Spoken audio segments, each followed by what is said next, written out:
The second topic we are going to talk about is progression. Simply put, progression is how we build skills for complex things like travel and camping. The more we build those skills, the more comfortable girls and adults will be completing those activities. This is the GSUSA recommended progression chart for Girl Scout travel.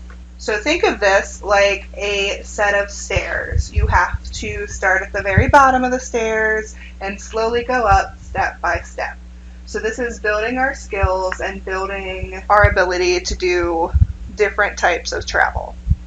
The first 3 steps in travel progression are not often thought of as travel, but they are.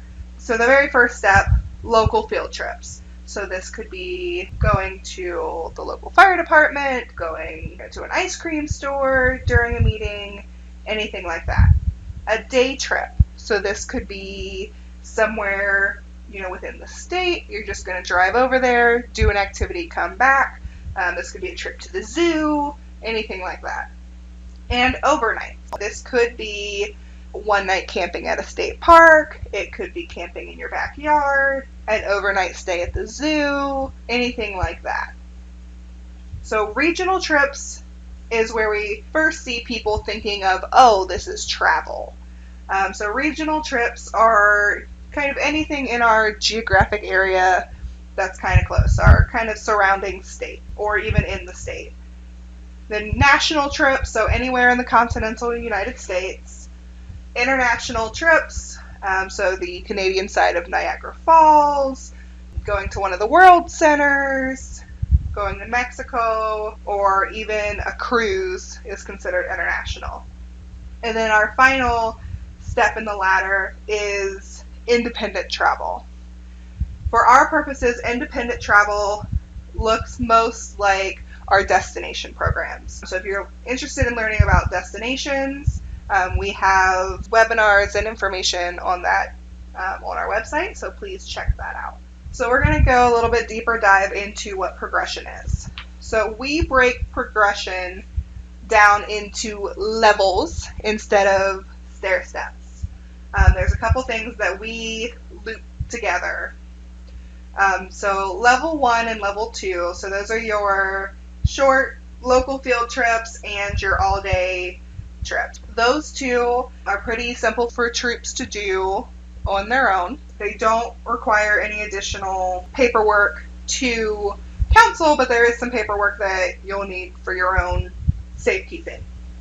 Level 3 trips are the first one that you will see paperwork due to council for. This is our most common type of troop travel, and you will probably do this the most often. For level 4, we group regional trips and national trips together, both into level 4, where the diagram has them as 2 separate steps. They require the same amount of paperwork and the same amount of planning, so we put them together.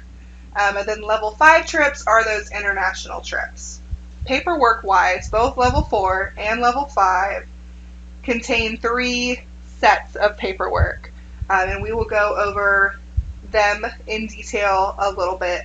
So this is suggested Girl Scout travel progression by age level. Keep in mind that these are suggestions and guidelines, that they are not set in stone. So your short trips to local points of interest are appropriate for any age level.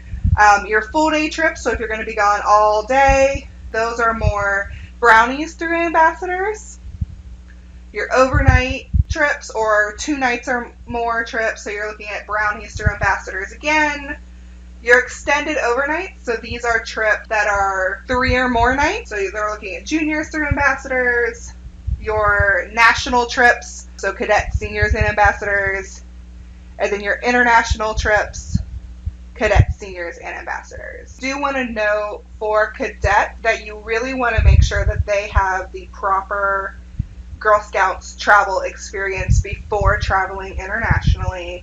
14 is the age that is recommended for international travel, but if you have younger cadets that have the proper progression, they have all the skills, then they may attend international travel. Okay, so this is a deeper dive into each level of progression and what types of things that may be. So your very first level, that level 1, are short trips to points of interest, generally in your neighborhood or where your troop meetings are. Sometimes they're in walking distance, so you could, walk to a nearby garden or take a short ride to the firehouse or the courthouse. These usually happen during your normal meeting time and aren't like taking up a Saturday or something, but they completely could.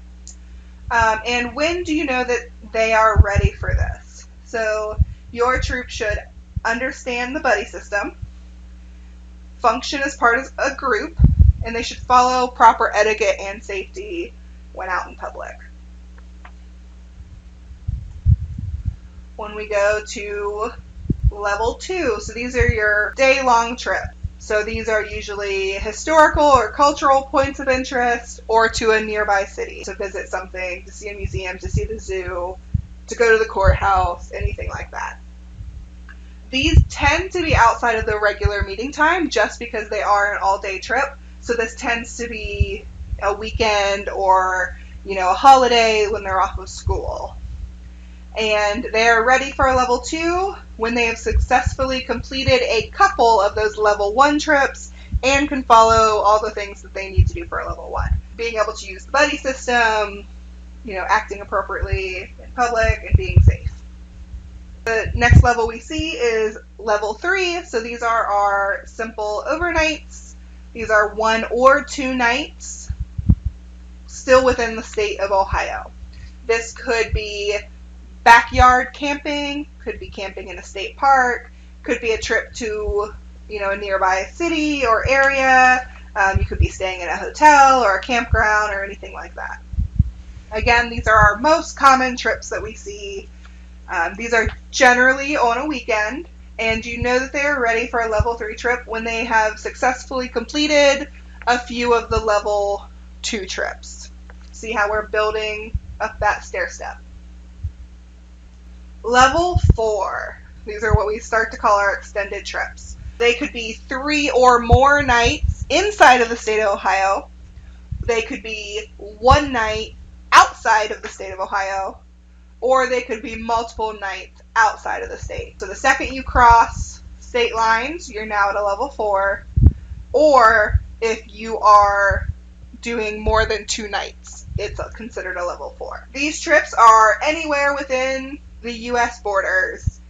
So national parks, monuments, major cities, etc.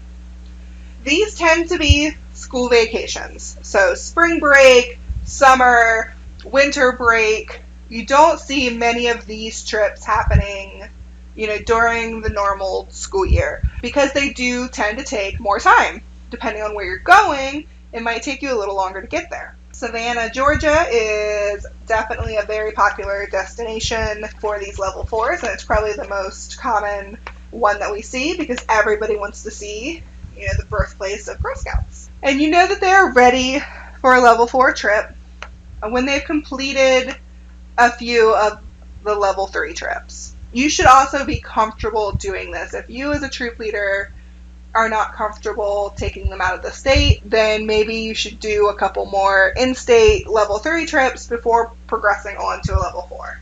And level 5 are international trips. So they are, outside of the United States. This does include Canada, and it does include the Canadian side of Niagara Falls. These, again, are usually during school vacations because they tend to be longer trips.